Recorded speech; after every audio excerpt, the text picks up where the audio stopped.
All right, let's bring this meeting to order. It's the elected officials meeting, February 28th, 2018. I'm Gunnar Paulson, Chairman of Alachua County School Board. Let's adopt the agenda. Can I get a motion? I'll make a motion to adopt the agenda. Second. Second. All right.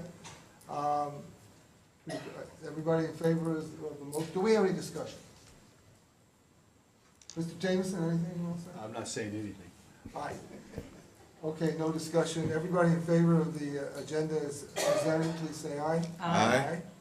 Introductions, Ms. Warren, would you be first? Helen Warren, City Commissioner at Large for the City of Gainesville. All right. I'm Tommy Howard, the Vice Mayor for the City of Hawthorne. Scott Jameson, Mayor of High Springs.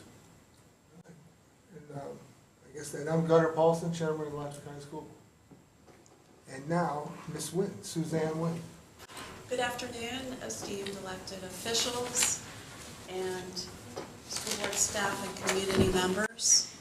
Today we're going to be covering the annual elected officials meeting, which typically covered concurrency in the past. Today we're broadening the scope to include the School Board of Alachua County's sales tax initiative, as well as the new elementary school site planning. I am Suzanne Wynn. I'm the School Board of Alachua County's Director of Community Planning. Also joining me today, presenting information, will be Jean Bowles from Building Livable Communities Incorporated, as well as Jackie Johnson, the School Board of Alachua County's Director of Communications and Community Initiatives. So in order of presentation, we'll have Mr. Bowles present the school concurrency review. Ms. Johnson will present the sales tax initiative review. And then I will follow up with the School Planning Advisory Committee purpose and process overview. So at this time, I'd like to pass the presentation baton over to Mr. Bowles.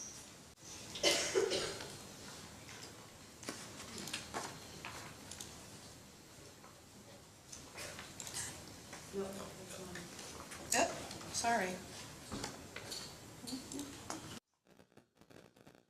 There we go. Okay. Thank you and good afternoon.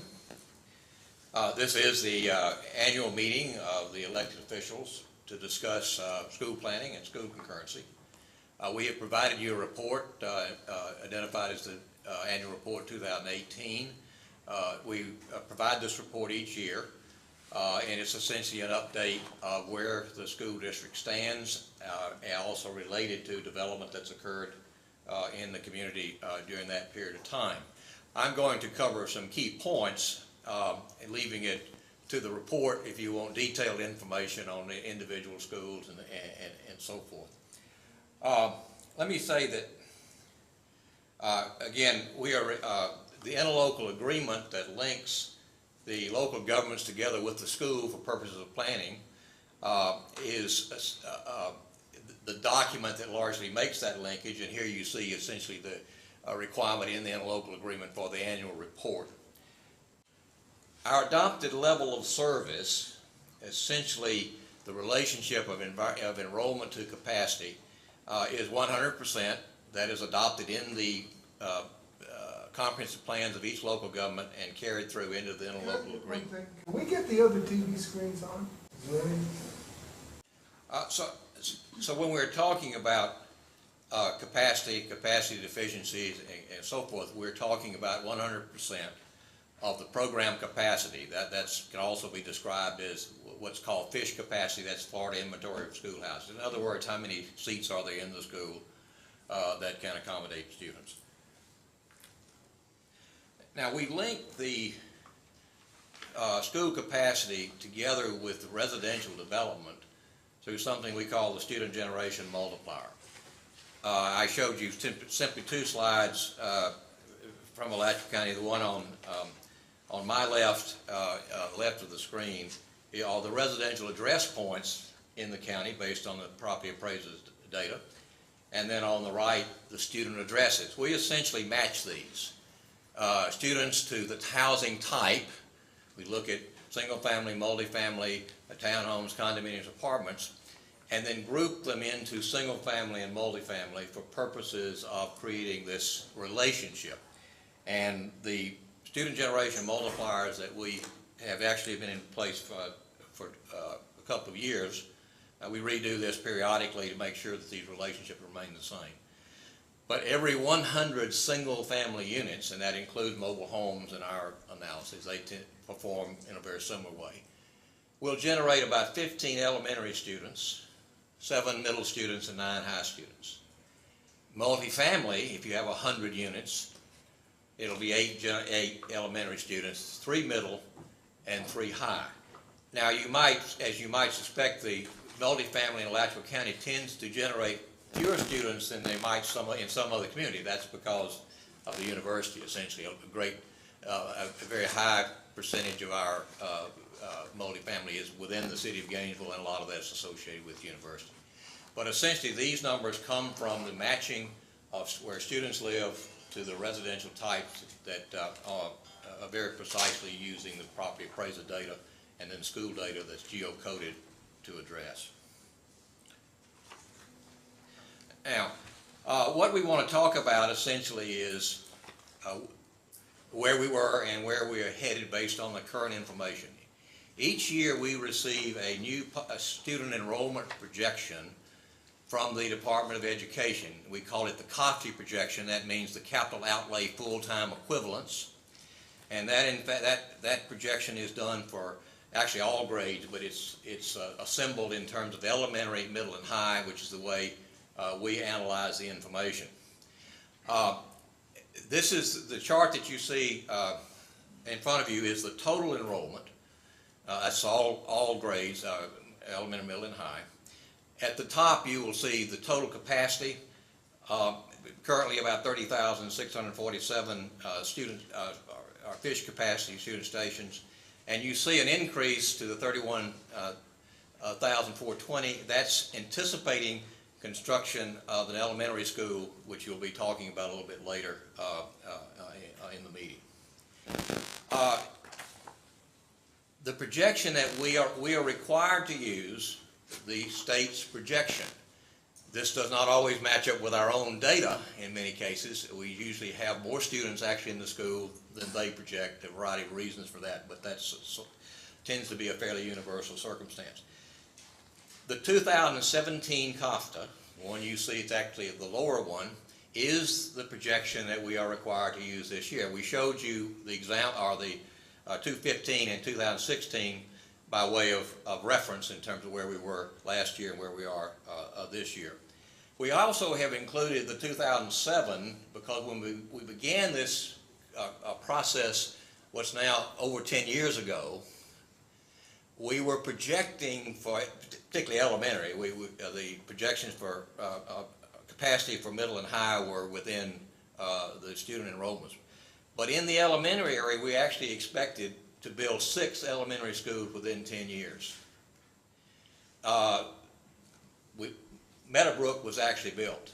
We were expecting to need an elementary school in High Springs, in Newberry, the West Urban area, which is where Meadowbrook was built, a city of Alachua, and what we call the Northwest Gainesville area, the 39th Street, that area, and then South Gainesville, which includes the university. In other words, those concurrency service areas that were around I-75 and the growth areas that we're very familiar with. Gene, real quick, why would that be when, I've been around a long time, we had no growth between 2000 and 2007? You had a lot of growth between 2000 and Not our students. Well, the numbers that we were getting at that time, you see what the COFTE projection is. I see, that's why I'm asking. I will never try to explain the COFTE. I know how they do it, but in terms of why it produces differences, it's very difficult to dissect that in any way that can easily answer the question. But that's what we were looking at in 2007. And so when the program was created at that time, it was anticipating that in elementary, we needed 3 elementary schools really were needed at the time we did that, and then the need for additional 3 in the second 5 years. That did not, of course, materialize. The recession came along, and you actually see, and we saw these projections go even in some declining and certainly flat. point I wanted though to make, and you'll see the same, as we look at elementary, middle, and high, you'll see the same relationship. You notice the blue dots or blue squares. Those were the actual counts from the school district that correspond to the timetable there. And you will notice that currently, you will see that the actual count that we had in the fall of August 30th of 2017 was 26,839 compared to a much lower number in the 2017 projected number from the state. We tend to see this difference consistently. So only to point out that the copy numbers that we must use and what we actually see in the school often are different, almost always with the actual number being higher. Same chart, but for high school. In this case, you see an even greater significant difference in high school versus what the COFTE projections are. And as we will point out, we have capacity in the high schools, so we're not dealing with the sort of a challenge that we've got in elementary. But again, you see the relationship between the projections and what we see as actual counts.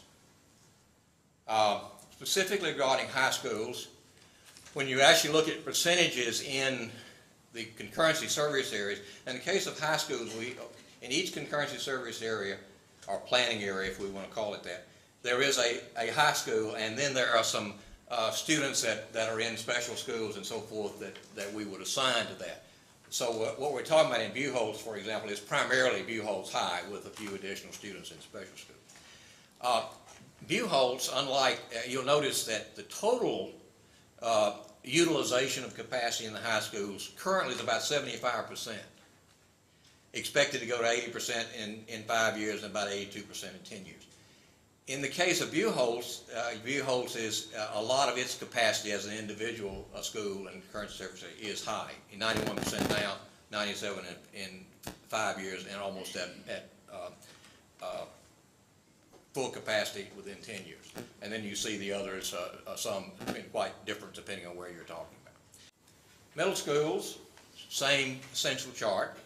In the case of middle schools, our actual count and the COFTE number are actually much closer.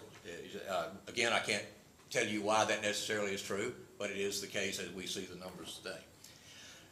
Again, you're seeing a fairly substantial growth rate and then flattening out in the latter part of the 10-year period, at least according to the DOE projections. In the case of middle schools, again, using the planning area or concurrency service area, these are, each of these planning areas operate with one middle school at basically the core, and then there are some enrollment that's absorbed in the special schools. You will note that we have some overutilization in Fort Clark and in Oakview. Oakview, by the way, uses it's the 5th grade, I believe, is actually in the Oakview school, so that uses some of the capacity that might otherwise be there. But Fort Clark, for example, is clearly at overutilization of the fish capacity that's available in that. The other middle schools are, as you see, are much more within their capacity, and at presently about an 80% capacity utilization district-wide, expected to go to 85% in 5th year and 83% in the 10th year. Our real challenge is in elementary. In this particular case, again, it's the same chart for the elementary school. In this case, of course, you see the anticipated addition of the elementary school that moves our capacity from the 14,211 to the 15,061. In this particular case, you will again see that our projected capacity, or our current enrollment in the fall, is a couple of hundred students above what the COFTE projects. And so we're seeing the trend line that you see there from COFTE, again, but somewhat different from the actual student count within those schools. In the case of elementary, as this has been the challenge for some time, especially in the west side of the county. Now, last year we came to you and to the community and recommended that we consolidate the elementary concurrency service areas from 9 into 3. We went through a process of meeting with many of the communities throughout the last year, and the interlocal agreement has now been modified to consolidate the 9 concurrency service areas for elementary into 3. And we've talked about why we did that, but essentially when we had established 9 concurrency service areas in 2007 and 8, we anticipated building 6 schools. At that point in time, you were actually talking about the schools in Newberry and High Springs and so forth. What has occurred is because of the slower growth, you simply don't have enough growth within any concurrency service area to justify building the school. And so we get into a situation where the sort of poster child, I might say, of our situation was Archer. Archer had in last year did not have enough capacity. It was negative in terms of its capacity enrollment, not by a lot, but it was negative. When that's the case, you look to the adjacent concurrency service area. Well, it also turned out the adjacent concurrency service areas of Newberry and West Urban were also deficient. So had an application come in under those standards from Archer, we would have had to have said, no, you can't do it. But with no real ability to fix the problem. In other words, you didn't have any justification, any approval, any authority from the Department of Education to build an elementary school in Archer, and in anticipation that we could achieve that. So what we recognized was the concept we had, which was built around communities as planning areas, wasn't going to work given the level of growth we were seeing. We're now seeing the need for an elementary school about every 10 years, roughly. So that essentially presented a regulatory issue for us without a real solution. So we recommended to you that we should consolidate the elementary districts, and we did that into 3 districts. Northwest Alachua, which is primarily the city of Alachua, High Springs, and also the city of the town of La Crosse. And then Gainesville, Gainesville East Alachua, that of course is primarily the city of Gainesville. Gainesville obviously does have some incorporated area west of I-75, but primarily the schools within the city of Gainesville and also East County. You know, now the only capacity we have in the East County area is Hawthorne, and so that's again a very small amount of capacity, and it made, in our judgment, was more logical that became part of the Gainesville area. So essentially the second area was the Gainesville East Alachua. And then the southwest Alachua area where we've seen most of the growth is consolidated, and that would include what we call the West Urban area. That's the urban cluster of Alachua County, and the city of Newberry and the city of Archer into what here is the consolidated district. You will notice that in the southwest Alachua area, we are very close now to capacity, about 98%. In the 5th year, and this is anticipating the new elementary school being located there. Again, we were in the process of trying to determine where that should be located, but if it was placed in the southwest area, in the 5th year, that utilization, of course, would go to about 88% and then start to go back up to about 90% in the 10th year. Now, that's anticipating the construction of the elementary school, which will be discussed a little bit later. Now, when we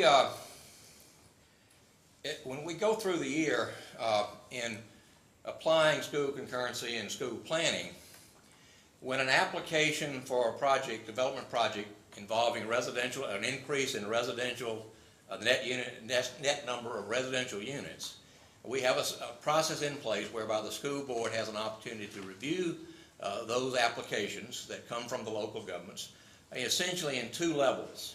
One of them is what we call a plan review. We look at comprehensive plan changes and zoning changes. Now, those don't necessarily result in housing units immediately. They are changes to the comprehensive plan and changes to zoning that may eventually result in new development. But the second level is the concurrency review itself, and this is the review of, in the case of single family, of plats, and in the case of multifamily, the actual creation of new lots for single family, and in the case of multifamily, site plans where multifamily building is being constructed on the site. this is what we call active development, subject to concurrency review. And these represent applications where the developer is making an investment in the community, and it's very likely will, within a short period of time, result in additional residential units that would contribute to the school district. So these are what we call the concurrency reviews. These are the ones that are regulatory in nature, and we classify them as active developments. And in your report, you will see these maps that I've shown you here. I'll just flip through them quickly without talking about them to a great degree. There are 5 of them there. But again, you will see that the development is predominantly located along the I-75 corridor in what we call the West Urban area, and then in the city of Gainesville, you've had a significant number quite a bit of development. It tends to be predominantly multifamily, although they have some obviously single family as well. You will find in your staff report information regarding the summary of material or summary of reviews that this represents. This particular table, and this again is in your report, when we get an application for a single-family platting process or a multi-family development, we calculate using that student generation multiplier how many students we would expect to be generated in the elementary, middle, and high category in each of those types of developments. We then reserve those until that project is completed and now becomes part of the inventory that's out there. Presently, as of the end of 2017, just a couple months ago, you will see where we had reservations in high schools, 166 of those, predominantly in the Buchholz concurrency service area, 102 out of the 166. In the case of middle, 146. Again, the predominant one is Kanapaha, with 96 as the primary one. You also see some of the others in the West Urban area like Fort Clark, Oakview, and so forth. And then in the elementary, 329, again with the predominant number in southwest Alachua. There are a substantial number in the city of Gainesville, as I say, tending to be primarily in the multifamily category. But these are essentially active developments, and this represents the number of students that we would expect those projects to generate as they are completed. And typically the completion and point in time when they start to generate students may be 2 to 3 years because they're basically under construction. So the combination of what we have today and what we have in the active pipeline, we might call, plus recognize that there are about 9,000 lots out in Alachua County that you could build a single-family home on tomorrow. In other words, they are vacant lots that are within subdivisions and so forth. So those taken together basically represent the residential inventory that's going to contribute students to the schools over the next few years.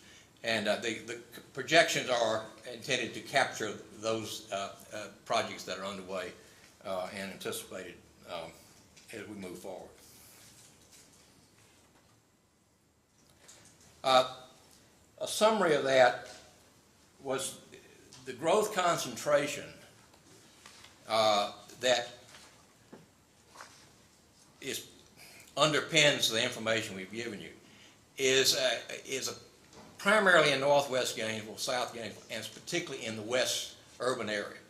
You're seeing some development out in Newberry, you're seeing development in the city of Archer, and of course other places. But primarily, it's along the I-75 corridor it is where we continue to see the primary development. Those areas, and I've shown just the map there of the west unincorporated county, primarily what we call the west urban area, and the northwest Gainesville and south Gainesville. 73% of the county's residential units are in that area, or the growth is in that area. 77% of the growth from 2000 to 2009 was in that area, and 69% of the growth between 2010 and 2016. And then about 90% of those active developments are within those areas along I-75. My point only is to illustrate that we continually see those areas associated with the I-75 corridor both west and east, to be the focus of most of the new residential development that we're seeing. Mr. Bowles, just a question. When you figure High Springs, we understand that the elementary and the middle school are in the same building. Yes. How does that factor into your numbers? Because, I mean, at some point in time, if the middle school grows, it's going to impact the other. I'm just curious how that factors. We separate the capacity for purposes of these numbers, but recognize that you have essentially a K-8 school that depends on how the school district uses that. But we do make the projections with elementary and high, both for enrollment and capacity, but recognize that may present some differences in how you actually use the facility as you move forward. Okay, Yeah. because it would. I mean, how you use the building, that's a separate issue, but it would factor in because you don't have a set building there anymore. I mean, you've got elementary here, you got this one, you have 2 units using the buildings, and if one grows quicker than the other, it's going to have an impact. And I'm just wondering how that shows within the capacity, because you may have to slide over, or if it does. Well, I will tell you that creates some interesting questions for us as we work through that. We have to go through that essentially every year. But what we actually do is identify a capacity that's associated with elementary and a capacity within the school that's associated with middle, and then look at the projections. But recognize that it is part of one building, and of course the potential that you might use the capacity differently as you move forward is always a choice that the school board would make. And that's always the case anytime we have a combination of school. So these are included in these figures. Pardon? But when you have middle school, are 6, 7, and 8 included with those figures at the High Springs? I'm not sure. When you give us the figures for middle schools, Fort Clark, Kanapa, Lincoln, etc. We assign a middle school capacity to High Springs. Right.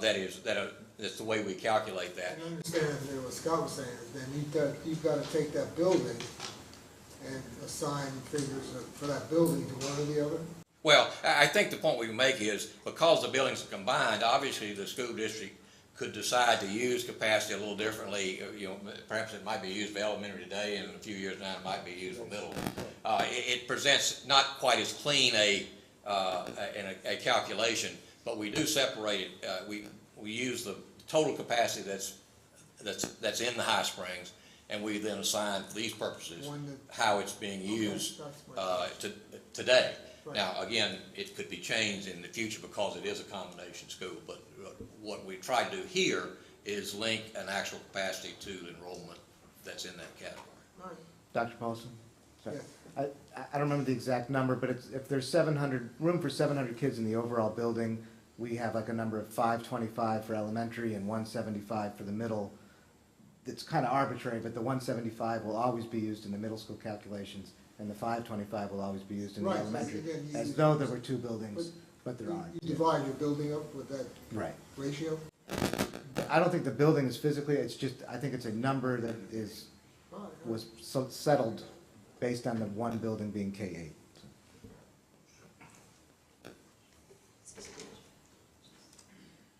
Okay. Essentially, what we're hoping to show you from these numbers is where we were last year, where we are today. The basic difference was the consolidation of the concurrency service areas. We now, because of that change, have adequate capacity in elementary to serve our concurrency needs at this point in time. But as we showed, that will, if the new school is not built, then of course we would be using over the 100% very shortly, if not already. So essentially, the takeaway is that we clearly need a new elementary school. We do not anticipate the need for a new high school or middle school in terms of a new facility. There are some adjustments that may need to be made because of certain of the schools, but they don't justify the building of new high school capacity or new middle school capacity in our planning period of 10 years. Elementary is a different factor. We need a new school today. The primary need for that is identified as the southwest Alachua area. based on the numbers that you've seen and we've shown you. And that if that school is built, then we would have adequate capacity through the 10-year period, but even at the end of the 10 years, we start to approach again countywide and elementary need potentially for another school. So that's essentially what the takeaway. And the next steps essentially are what we want to talk about now, and that is the siting of that new elementary school and the question of funding. What we've just talked about here just sets the stage for what those needs are going forward. The next major document that's produced is the 2018-2019 5-year district facilities plan. That's where all the improvements that the school board proposes are embodied essentially, and this is done every year. But in the meantime, we're involved with as I say, the siting question and the question of funding relating to the new elementary. So let me, before Suzanne gets into a discussion with you on those topics, let me ask you if there are any questions about what I've presented to you in terms of where we are with capacity and enrollment and concurrency. I just got a question on the deal. So you have development, and I think you said it, but what is the time frame that when the development's done that you anticipate the attendance being affected? 3 years, is that? If a plat comes in, subdivision plat, which is what we review, that comes in typically as a preliminary. Let's just say you have 100 lots. Developers anticipating putting the roads and water and sewer in. The system allows them to get a reservation for a year in order to do their engineering, initially say that the capacity reserve. And then when they come back in with the actual final plat, the construction plans and so forth that come to the city of High Springs, or the city of Alachua County, city of Gainesville, whatever, and they start the actual construction, then these are reserved for 3 years, or until they have finished, in which case the lots are there, they're created, so a building permit can be issued on any of those. So typically, when a developer starts into that construction process, they're going to do it as fast as they can. Time is money, kind of thing. So, but by and large, from the start of the final plan, it's usually 1 to 2 years before the plat is actually recorded and they're ready to do something. And then whatever time it doesn't mean that every lot's going to be developed, right. But from whatever time those lots can be available and construction can occur on a home, it can be sold and occupied, that's essentially the time frame you're talking about. So it's reasonable to expect that in a 1 to 2 year, maybe 3 year kind of period, you would start to see the impact of a new subdivision in terms of students being produced for the school. We've just got a lot of stuff happening. It's not on the deal. I mean, we're anticipating. Yeah, well, and interesting enough, I was working with High Springs back in around 2005, 2007. You had a lot of work that was started in that period of time. We've not seen a new plat from High Springs in several years, but I know you've had development because it's on those lots that were created in the 2005, 2006 time frame. And so you're seeing actually a good deal of development, but it's not coming into our review system until it actually is a new plat. I would be surprised if we don't start to see more of that from High Springs pretty soon. You will. Yeah, not surprised. I mean, I'm not necessarily, and that concerns me going forward, though, is when the time frame. And this is the reason I asked the previous question about the capacity with middle school and elementary and the combined buildings and so forth. We're looking at 250 over the next 3 years is what projected. So I'm just concerned going forward how it's calculated. Well, keep in mind that this is reviewed every year. Okay. Each year it moves forward, and so if we start to see that impact take place, it'll show up in enrollment. Hopefully it'll also show up in the COPTIA projections as well, and we start to then adjust for that. We have to take the projections as they are today, but it is redone every year, and I think that's important because it allows us to really get ahead of changes that are taking place of the type you may be looking at. Thank you. Any others? Okay, thank you.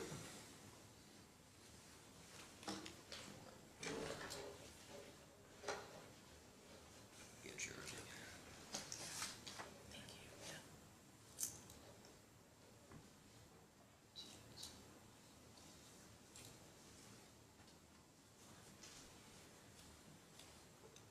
Good afternoon. I'm here to provide you with sort of a 30,000-foot view of our current facilities challenges and the proposal that the school board has come up with in order to address that challenge. And you'll see from the title here what we're talking about is creating quality learning environments. We want to be able to do that for all our students. No matter where they go to school in Alachua County, we want them all to have a high-quality learning environment. And so that's what this is all about. We have some district-wide issues, and I'm going to start with a category that's perhaps less exciting for most people, but it's absolutely critical, and that's our maintenance.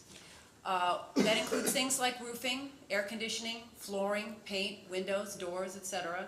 Not all that exciting unless you happen to be in the classroom that's 86 degrees because the air conditioning isn't working, or where the roof is leaking or has actually collapsed, which did happen last summer. The picture you see there is air conditioning units at Gainesville High School. The conservative estimate on how much it will cost to replace the air conditioning at Gainesville High School, which needs it, is about $4 million. The total discretionary facilities funding that we have for Alachua County Public Schools this year is $10 million. So you can see just fixing the air conditioning at one of our high schools would take a big chunk of our discretionary annual facilities dollars. However, the biggest, and I will tell you that a majority of our roofs, air conditioners are well past their useful lifespan. Right now they're being held together with basically bubble gum and baling wire. That's the only thing holding them together. The more exciting thing is the modernization of our classrooms, replacing, renovating, remodeling old and outdated facilities, and we have a lot of them. Our average district building is 34 years old. However, when you weight those buildings by square footage, that age actually goes up to 41 years. And let me give you an example. Eastside High School was built in 1970. That is an old building, the vast majority of it. Now, there have been some new additions. There was the Culinary Arts building that was added, the 9th grade 2-story building, but the vast majority of the school is still an old school, and it needs to be updated, and that you will find that throughout the district. And then the last thing we are looking at is the addition of capacity. Mr. Bowles talked about an additional elementary school, but we also want to be able to expand existing schools, expand existing spaces. That may be a cafeteria, it may be a media center. We'd like to replace portables, and I'm going to get into a little bit more detail on that in just a little bit. I wanted to give you some graphic images of what we're dealing with. So, for example, the image on the left is Eastside High School Science Lab. They have 2 dedicated science labs for 1,300 students, and those things are old. We took some community leaders on tours of that building earlier in the last year, at the end of the last school year, and you can see they're not in good shape. The hoods don't really work. The air conditioning doesn't work well. There's not enough water pressure to do the kind of experiments that they need to be able to do, especially with a focus on STEM these days. And I will tell you that Eastside is not alone in this. The vast majority of our middle and high schools' science labs are in terrible shape. Buchholz, which is the same age as Eastside High School, has 1 dedicated science lab for 2,100 students. Clearly inadequate. What we would prefer to be able to provide to all of our students is what we have at Santa Fe High School, where they have a beautiful, and I keep saying new, it's not new, it's about 7 years old, but they have a beautiful science and math wing, and you can see the huge difference between what's available at the vast majority of our high schools and middle schools and what's available at Santa Fe High School. We'd like to be able to raise the quality of all of our STEM labs to the quality that we have at Santa Fe High School right now. Cafeterias, and we've been talking a little bit about overcrowding. This is the cafeteria on the upper photo. This is Wiles Elementary School. That cafeteria was built for about 650 students. Currently the school has about 940 students. And what would be hard to see is the line of students waiting to get lunch lined up all the way around, about halfway around the cafeteria every day. They end up having to start lunch at about 9:45, 9:50, and that is typical throughout this district.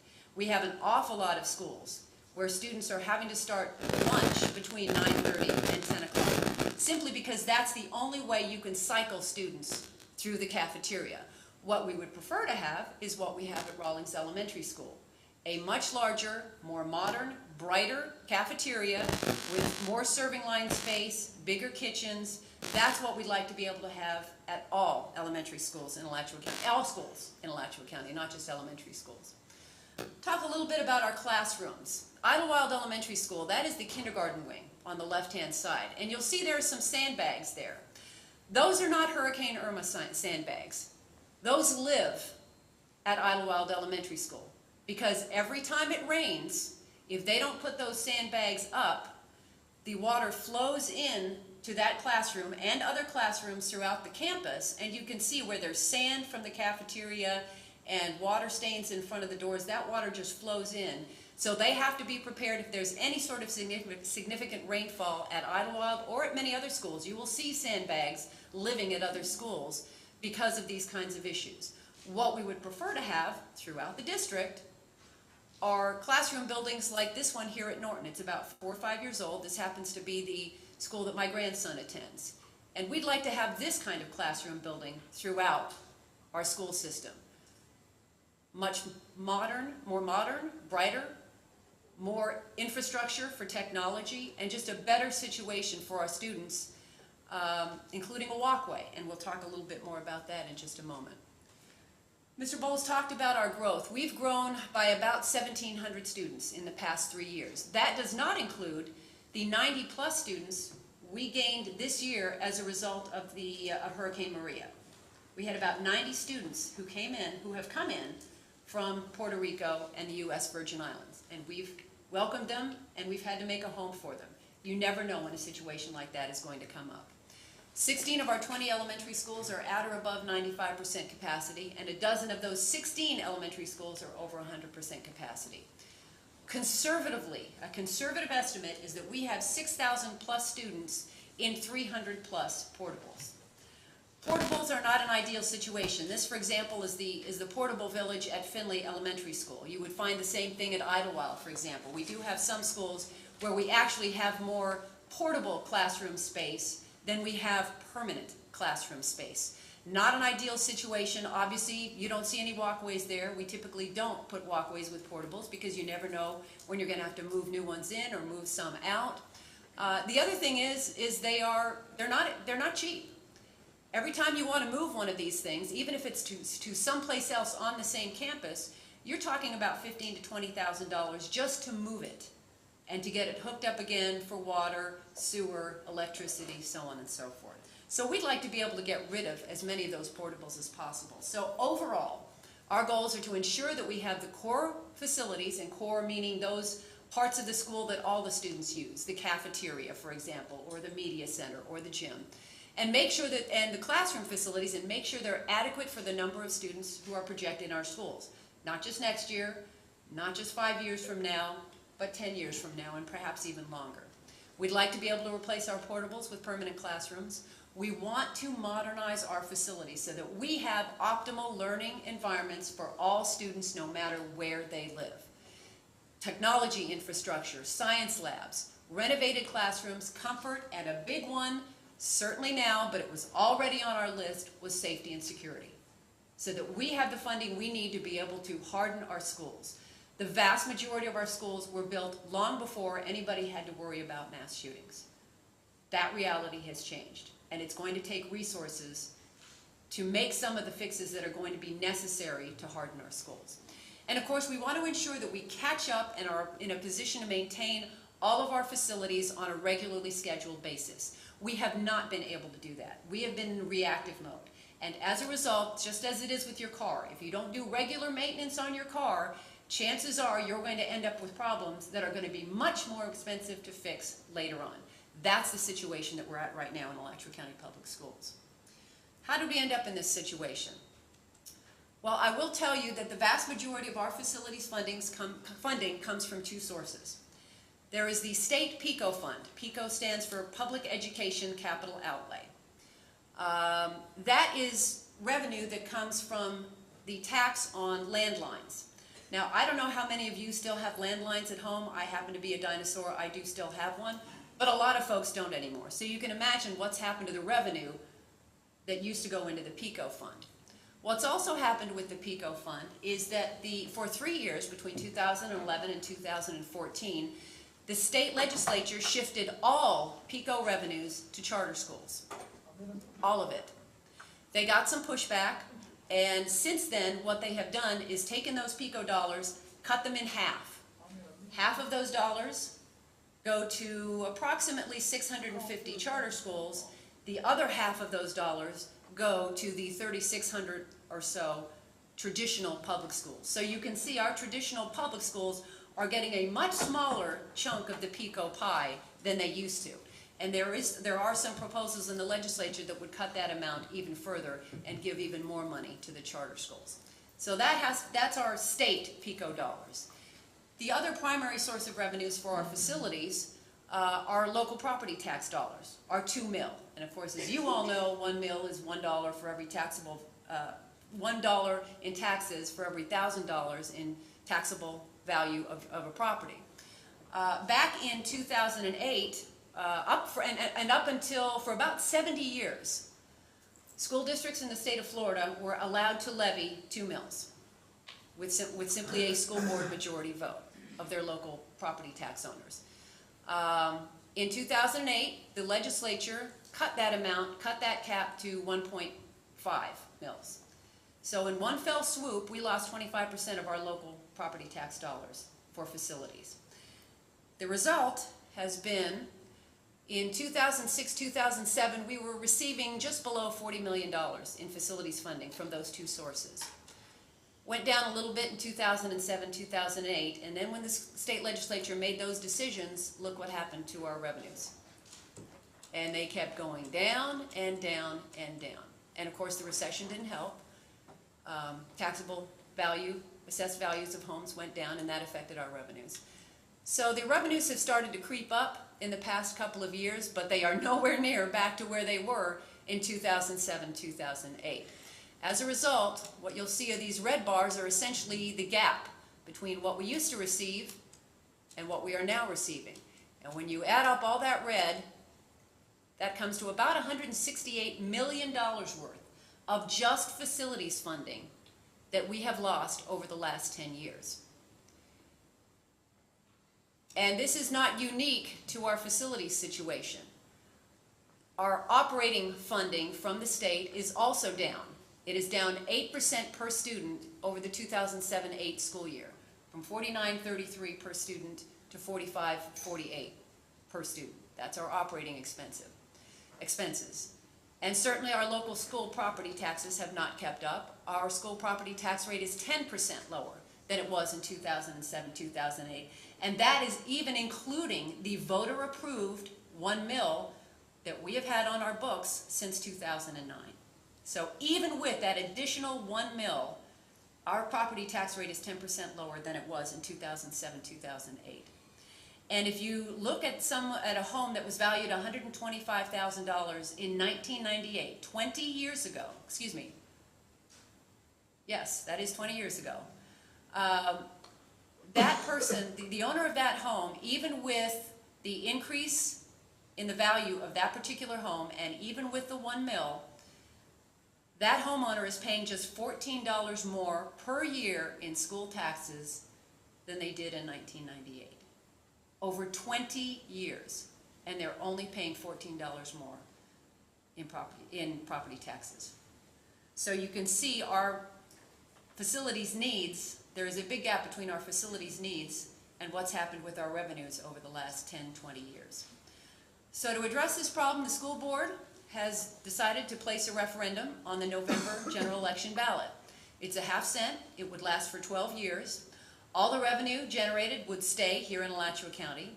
It would generate nearly $20 million a year, and about a third of it would be paid for by out-of-county visitors. People coming to Gator games, people coming to Gator Nationals, people coming to the Oaks Mall to shop from outside communities, so on and so forth. Obviously, it would create hundreds of local private sector jobs. All those electricians, all those HARF techs, all those carpenters, all those people installing roofs and carpeting and windows and so on and so forth. We'll have a lot of work for those folks to do. The half cent would not be charged on food, medicine, or other exempted items. It's limited to the first $5,000 of any large purchase. So if you go out and buy a car, the most that this would cost you is $25. We can use it to fund new school construction, renovate our existing schools, which is our big goal, safety and security improvements, land acquisition improvements, servicing debts, and technology upgrades. And there will be an independent citizens oversight committee that reviews the expenditures from the half-cent revenues, just as we have now for our 1 mil and have had in place since 2009. This would actually bring us up to where all of the surrounding districts already are. All of them are already at a 7% sales tax rate. We are currently at 6.5%. So this would bring us up on par with all of our surrounding communities. And the University of Florida did put together some figures when the wild spaces was on the ballot, when the recreation tax was on the ballot in 2016. And what they found was that the annual cost of a half-cent sales tax for the average Alachua County household would be about $58. So that is the investment that we are looking for in Alachua County Public Schools to provide a high-quality learning environment for all students over the next 10, 20 years. And we're often asked by people who don't have children in the school system, well, what does this do for us? I firmly believe, and I think most people believe, that you don't have a successful, thriving community unless you have high-quality schools. I would say that thanks in large part to the voters of this community, we have high-quality programs, we have high-quality people. We don't have the facilities to match. This is a long-term investment in our schools, and that is why the school system is going to be placing this on the ballot. We'll be taking this to the County Commission probably in June to formally ask that it be placed on the ballot. So that is the end of that presentation. Does anyone have any questions? Anybody? You have a question? No, in support of the information. Anybody else? Okay, well, Thank you. oh, let me introduce Tim Martin, City Commissioner in Newburgh. Sorry I'm late. But you're here. Thank you. Welcome. So tying everything back together, we have initiated the School Planning Advisory Committee, which will provide a summary of findings of facts and recommendations to Superintendent Clark for two items: the siting of a new elementary school and the major district-wide sales tax initiative projects. The School Planning Advisory Committee, also referred to as the SPAC, will provide findings of fact, recommendations to Superintendent Clark, and Superintendent Clark will in turn make recommendations to the school board. The interlocal agreement, section 4, is what basically refers to the School Planning Advisory Committee providing recommendations to Superintendent Clark. The School Planning Advisory Committee is composed of one representative from Alachua County, one representative from each of the cities within Alachua County, 1 to 2 community members selected from Alachua County in each city. The first SPAC meeting was held this past Friday, February 23rd. We plan on meeting weekly through July 27th, with the exception of March 30th and April 27th. The new elementary school site planning review encompasses locating the need, the School Board of Alachua County's directive to provide neighborhood schools. This allows as many children as possible to walk to school, keeps children safer within a familiar community, and lowers transportation costs. Alachua County and the city's recommendation to Superintendent Clark for our interlocal agreement through the School Planning Advisory Committee process Superintendent Clark will then in turn provide recommendations to the school board. Locating the need. The majority of the growth that has happened over the past 15 years has occurred in proximity to and west of the I-75 corridor. I'm sure if you've driven out west, you've seen this, how much development is happening. We have 11 schools at or above 100% utilization factor when we don't count portables. That's indicated by everything in the red. It's in the west, southwest, including Archer, Childs, Findlay, Foster, Hidden Oak, Idlewild, Littlewood, Meadowbrook, Newberry, Talbot, and Wiles. We have 4 schools that are at 95 to 99.9% utilization factor, and those include Glen Springs, Norton, Terwilliger, and Williams. Those are the areas in the pink zones on the map. Our interlocal agreement and comprehensive plan, the Alachua County Comprehensive Plan, guides the analysis for the school siting. So we're following sections 4.2, 4.4, and 4.5 of our interlocal agreement related to school planning, public school planning, and Goal 3 of the Alachua County Comprehensive Plan, referencing school location and site design. The second part of the mission of the School Planning Advisory Committee is to provide review and input on our sales tax initiative major district-wide projects. The district-wide modernization and equity of facilities is the main goal of the sales tax initiative. We're targeting 40 of the 56 sites, including all schools and centers that children occupy. Ancillary and administration facilities are not included in this initiative. The projected amount that Jackie covered is expected to generate $20 million a year over the course of 12 years, which is expected to generate $240 million. We're expecting to touch every school in the first 5 years. We're in the process of gathering stakeholder input, including the input of the School Planning Advisory Committee. We're in the process of estimating project costs at every single school. And as we go through that SPAC process, the School Planning Advisory Committee process, and review these proposed projects at each facility, we will provide, the SPAC will provide, again, their recommendations, just as with the school site planning, to the superintendent, and Superintendent Clark will provide recommendations to the school board.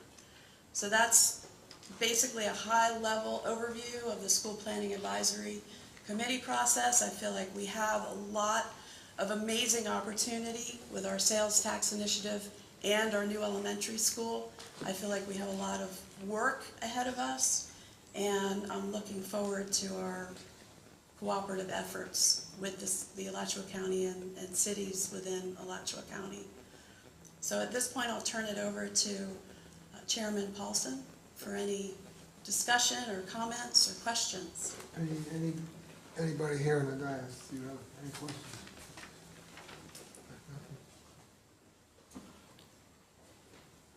Anybody?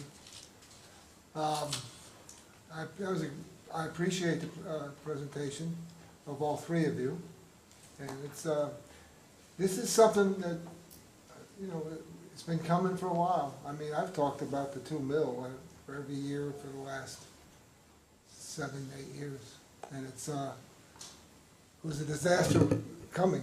This is a chance for us to avoid that disaster. And I appreciate the presentation, and I hope everybody gets behind the half-cent sales tax, just like 77% of about 150,000 voters passed the 1 mil, which is a great story of how this community cares about children and education. So, yes, Tommy? No Oh, I thought- comment. Peripheral vision, not bad, huh?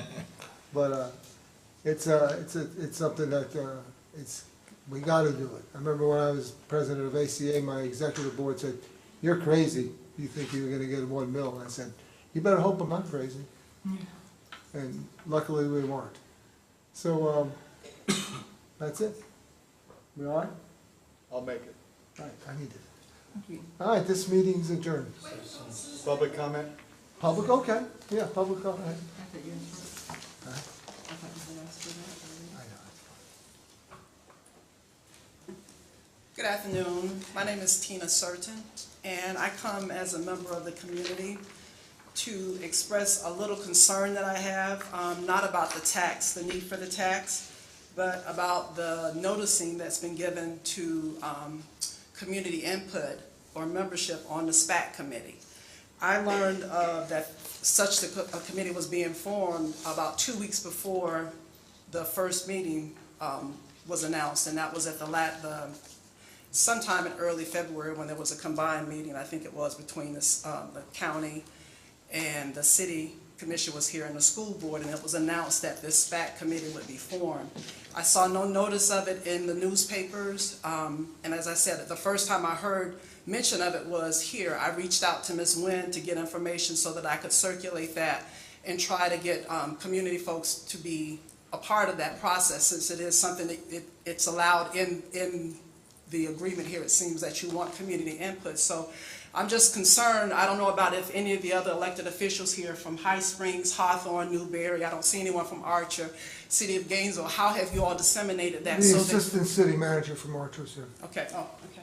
So I'm not sure if anyone has disseminated that information to the voting public in your community so that they could apply for membership on this committee that will meet weekly to give input on these projects, on the money that will be spent. It says that there's, Ms. Nguyen just mentioned in here that community members up to two from each city could participate in this, but how can you participate if you don't know that you can be a part of the committee? As I said, I only heard about membership on the SPAC 2 weeks before the first meeting, before February 23rd, and now it's mentioned again today. So can you tell us here today how you disseminated this information out so that the general public can be part of that process? I don't have I don't have an answer. I don't know if there's any. Ms. Nguyen, go ahead. Hi, Suzanne Nguyen. We sent out a letter to each of the cities and the county, Alachua County. Superintendent Clark sent that letter out. And we are relying upon the cities and the county to go through their own processes to assign the 1 to 2 community members. We started the SPAC, we had our first meeting on the 23rd. That's an open meeting, anyone can attend, and it's basically, if there are citizens that are assigned to that committee, they can certainly still participate in the School Planning Advisory Committee. It's not anything saying that they had to be assigned before Friday. So that is ongoing. We are under the gun with tight time frames for the school site planning process and also for these sales tax initiative projects to get them prioritized. And so we have a lot of work to do very quickly. So I'm hopeful that we will have more citizen participation and diversity on our committee. Okay, Ms. Warren wants to speak. Well, I don't City know if this is Commissioner on. Gainesville. I was going to ask if anybody from the city staff that I see here have an answer to your question. I don't know the specifics of how the communications would have been set up. So I wanted to make that concern because I haven't heard or read anything about this being disseminated to the citizens of Alachua County. I don't live in the city of Gainesville anymore. I don't have a city of Gainesville address anymore. I'm in a county resident. And so that's just my concern. I understand the tight deadline, so if we knew we had tight deadlines, we should have disseminated the information far in advance so that we can give the public a chance to come and you can get a diverse group of citizens to participate in the process, and you feel like you have time, and it's not just, you're just rushing along scrambling, because I honestly have been trying to find people. One person I reached out to was out of the air, was traveling and wasn't available to make contact with the county. She also lives in the county, but that's just my concern, is that we have this committee. How are you going to get a diverse group of people to participate in the committee, on the committee, if folks don't know? That's my question and my concern as well. Mr. White, say your name, please. Mr. Chair, I thought it would be important to No, add say your that- name so people know. Your Paul name. White, Assistant Superintendent, Operations. Excuse me. I just think it's important to add that we have put a tremendous amount of focus on outreach and getting input. We've met with, I think, almost every school to get input from the citizens. We've met with every administrator, through the ACPTA website, every school and what's recommended, and the input is on there.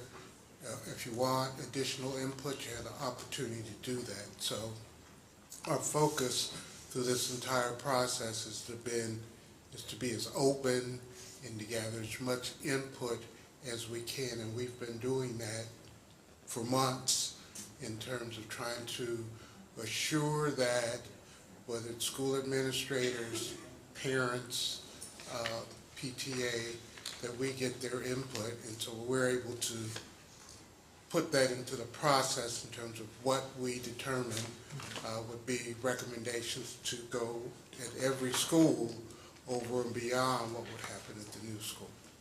Thank you. Anybody else?